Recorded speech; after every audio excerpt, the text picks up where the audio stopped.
Assalamualaikum warahmatullahi wabarakatuh. Halo teman-teman semua, perkenalkan nama saya Fitrahani S, mahasiswi Poltekkes Kemenkes Kendari, jurusan Teknologi Laboratorium Medis dengan NIM P003410210015. Di video kali ini saya akan membahas mengenai isolasi DNA pada bakteri, utamanya pada bagian langkah-langkah isolasi DNA pada bakteri.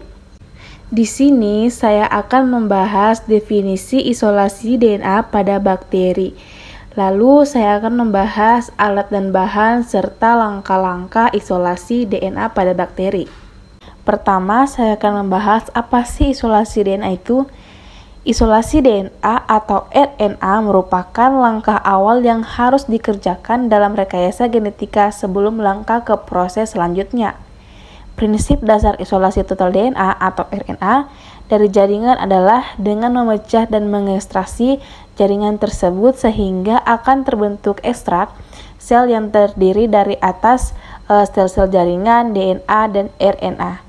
Kemudian ekstrak sel dipurifikasi sehingga dihasilkan pelet sel yang mengandung DNA atau RNA total. Prinsip-prinsip isolasi DNA plasmid hampir sama dengan isolasi total DNA atau RNA dari jaringan. Yang kedua, apa sih itu isolasi DNA pada bakteri? Jadi, isolasi DNA bakteri adalah proses di mana molekul DNA atau RNA dipisahkan dari protein, membran, dan materi sel lainnya. Dengan begitu, kita bisa dapatkan molekul DNA atau RNA murni dari sebuah organisme yang kemudian bisa kita gunakan untuk step selanjutnya. Alat yang kita gunakan yaitu yang pertama beaker glass dan hot plate, yang kedua mikropipet dan tip, yang ketiga tabung Eppendorf, yang keempat rak tabung, yang kelima mikrosentrifuge, dan yang keenam kulkas. Bahan yang kita gunakan yang pertama sampel, yang kedua larutan lisis SDS, yang ketiga fenol atau verifikasi, yang keempat isopropanol atau presipitasi, yang kelima etanol atau washing, yang keenam lisis buffer atau TA buffer.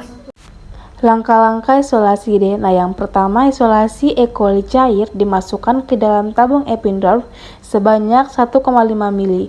Kemudian disentrifugasi selama 3 menit pada kecepatan 5000 rpm dengan suhu 25 derajat Celcius. Supernatan dibuang lalu tambahkan 1 ml aqueous, kemudian dibolak-balik.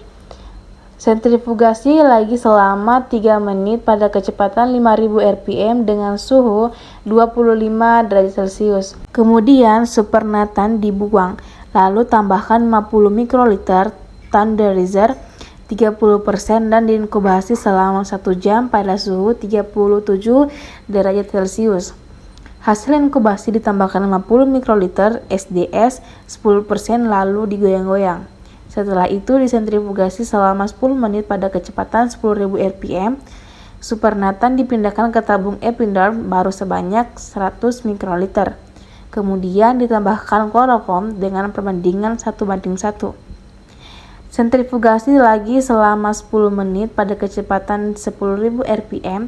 Supernatan dipindahkan lagi ke tabung Eppendorf baru sebanyak 100 mikroliter dan ditambahkan etanol absolut dengan perbandingan 1:1. Diendapkan selama 7 kali 24 jam di dalam freezer.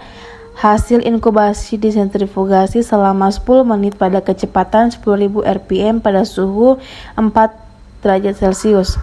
Supernatan dibuang lalu tambahkan alkohol 70% sebanyak 1000 mikroliter. Sentrifugasi lagi selama 10 menit pada kecepatan 10.000 rpm, lalu buang supernatan dan tabung Eppendorf dibalik. Sebanyak 50 mikroliter larutan buffer TAI 1 kali, ditambahkan kemudian di elektroforesis dan hasilnya didokumentasikan. Itulah tadi sedikit penjelasan dari saya mengenai isolasi DNA pada bakteri, utamanya di bagian langkah-langkah isolasi DNA pada bakteri. Jika ada kesalahan kata, mohon dimaafkan. Sekian dari saya. Wassalamualaikum warahmatullahi wabarakatuh. Dadah.